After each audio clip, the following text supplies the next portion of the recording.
Sure. So, thanks so much for your time. But as someone in entertainment fraternity, I think that we can't, I mean, do away. I mean, the fact that coronavirus has arrived in Ghana, and I mean, I called you for us to look at the measures.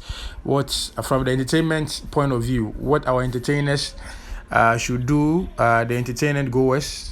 I mean, the whole entertainment fraternity. When the news, I mean, broke that it has arrived in Ghana, you from the entertainment cycle, what really came to mind? Well, thank you very much.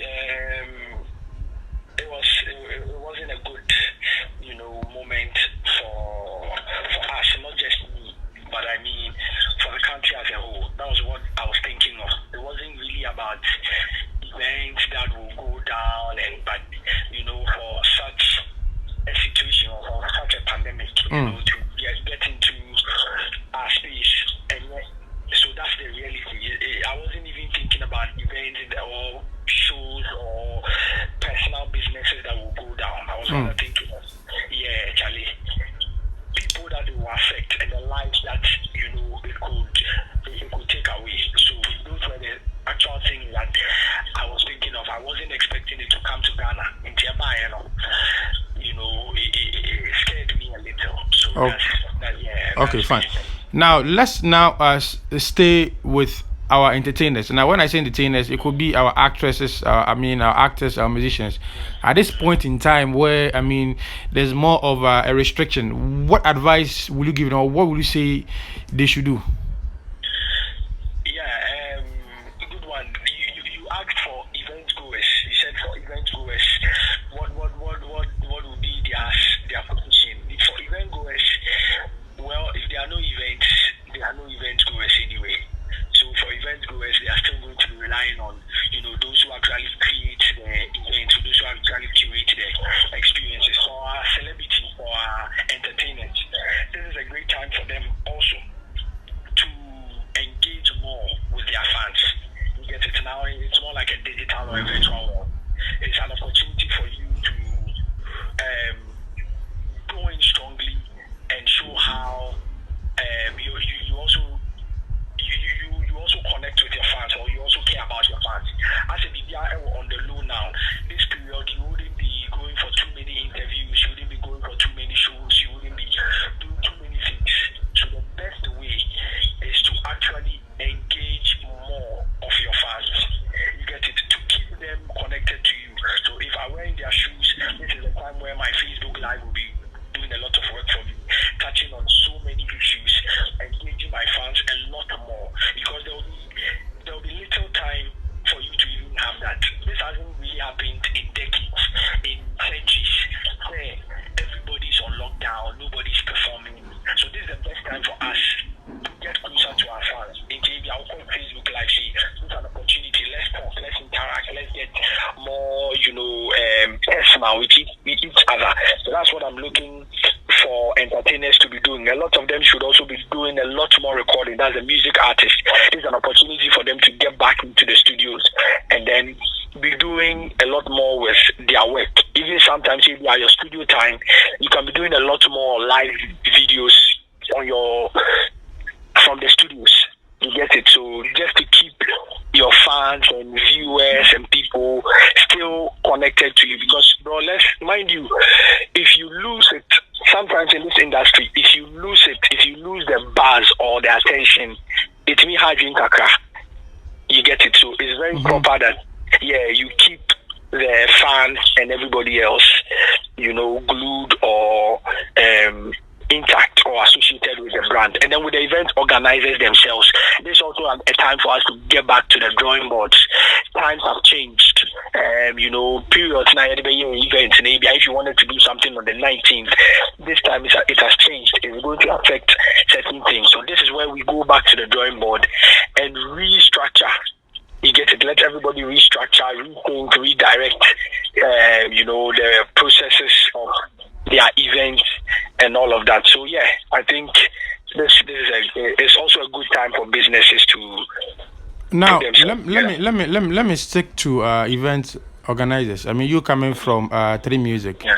Yeah. Was it a case where you guys had a plan B towards your award scheme in case something of such like we have or we are witnessing now? Did you guys had any plan B? Well, to be honest, I'm not sure anybody else thought of something like this. Even the EPL, who we know have the best of structures and plans and all of that.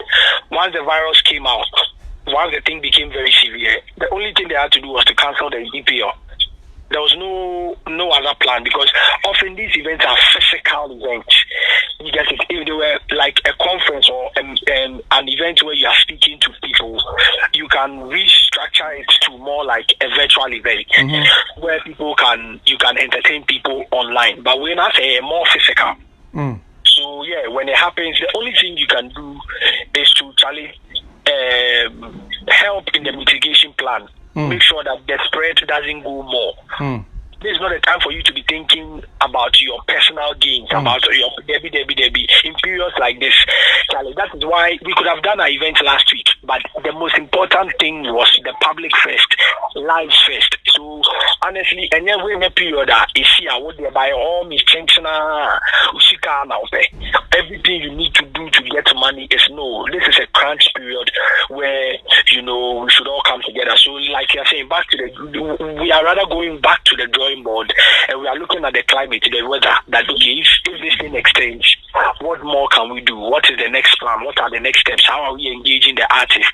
How much or how can we all come together as an industry to reprogram the whole network system? So we don't really have plan B, but yeah. Okay, so lastly, let me. Do you think that it's also the right time for our musicians to compose songs, because you know how music carries message? I mean, they could come out and tweet and make posts telling their fans to be careful or stay safe.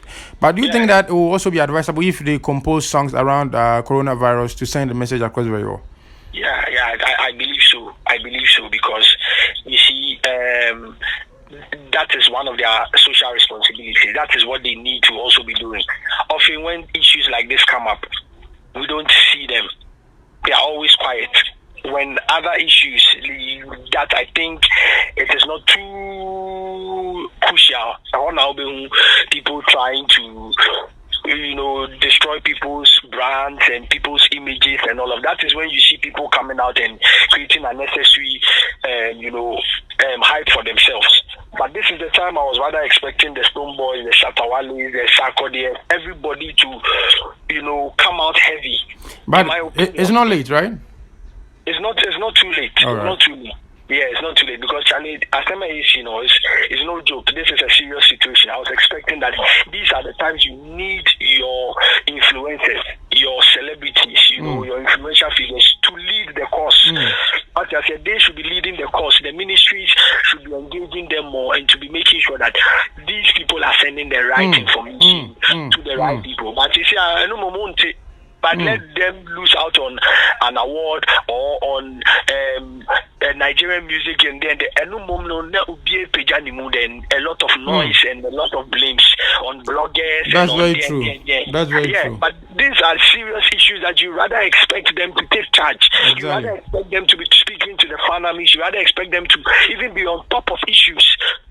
But Charlie, when it comes to these issues, that's when our celebrities are all quiet. That's when they are all silent and you don't hear anything about it. Charlie, there are sanitizers, there are products that have actually shot up in the industry. Say, sanitizer. Sanitizer, I 1 CD is a 2 CD or there. Say, it has shot up to 10 CDs and 50 CDs and whatnot. These are the times you need influencers to speak up, to make sure that, Charlie, these are serious issues. People's lives are at stake. And instead of you rather even reducing the prices to save lives, you have rather inflated the price. You need celebrities to even wake up and shake the market. That, Charlie, this is unfair. This is not what we need. We need to be saving, but our people, nothing. Issues like this, but my blogger being caught there against them, or something that they are not happy about, but they are not even happy about. That's when they will start bashing Kobby and start making fun of bloggers and media people and all of that. And Charlie, it doesn't sit well. So like you're saying, I'm expecting the boys and the girls in the industry to sit up and to champion this cause. that Charlie, it is reduced drastically in Ghana. Rick, God bless you, and thank you so much for speaking to Kobby. Very grateful, bro. All right.